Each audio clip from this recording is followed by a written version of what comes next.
ও লাহাব শোন, আবু লাহাব তুমি নিজেও ধ্বংস হইয়া যা।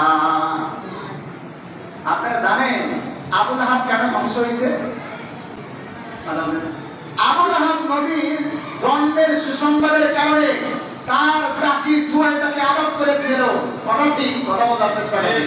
কিন্তু আবু লাহাব নবী মুহাম্মদের নবুয়তের পর দাওয়াতকে গ্রহণ না করার কারণে, নবী মুহাম্মদের আদর্শকে গ্রহণ না করার কারণে আবু লাহাব দুনিয়াতেও ধ্বংস হয়েছে, কিয়ামত পর্যন্ত একেবারে চিরকালের জন্য ধ্বংস হয়েছে। কথা বলেন ঠিক কিনা?